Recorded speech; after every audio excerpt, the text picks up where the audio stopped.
Всем привет, меня зовут Биг Бро. Сегодня мы поговорим с вами об одной теории, которая сложилась у меня во время детального изучения игры.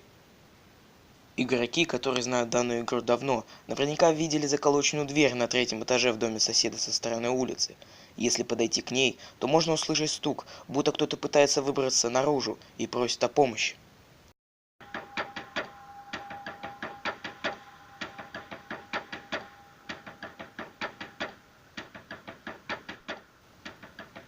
Сломать доски на этой двери не получается, но с помощью одного бага, который вы сейчас видите, можно увидеть, что там на самом деле никого нет. Это лишь текстура звука. Но давайте представим, что мы не можем так сделать, и загадка с дверью остается нерешенной.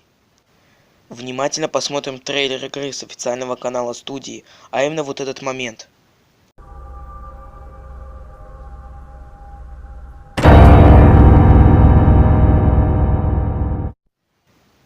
Заметили? А если так? Мы видим, что в подвале на заднем фоне находится лестница, а сейчас там кирпичная стена. Если примерно следовать координатам лестницы, то можно увидеть, что она ведет нас к этой самой комнате. Чтобы это доказать, вернемся в одну из ранних версий игры. После прохождения мы видим, что в подвале на потолке находится дверь. Я считаю, что это и есть та самая дверь, которая ведет наверх к комнате. Также на заднем дворе можно увидеть силуэт ребенка в окне, который просит о помощи. А теперь сформулируем теорию. Вы когда-нибудь замечали вот эти картины в доме соседа? Я обратил на них особое внимание. Мое мнение о них заключается в том, что это олицетворение страха соседа. Нечто огромное и страшное указывает пальцем на маленького беззащитного человека. Из-за необычного телосложения сосед стал изгоем в обществе.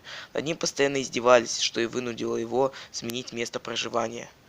Но и тут насмешки над ним не закончились. Всего картин в доме 5. Я считаю, что столько было и детей, которые пришли над ним поиздеваться. Сосед в порыве злости и обиды на мир поймал одного из них и запер в подвале.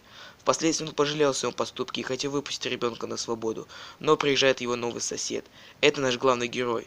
Тот, за которого мы играем. Сосед испугался, что он может узнать о ребенке и заявить в полицию. В страхе он заделал вход в подвал, забыв о ребенке. Ребенок же, в свою очередь, поднялся по лестнице и нашел свой единственный путь к спасению – дверь. Но, к сожалению, она тоже заколочена. Ему страшно, и именно поэтому он стучится в эту дверь, в надежде, что его кто-то спасет.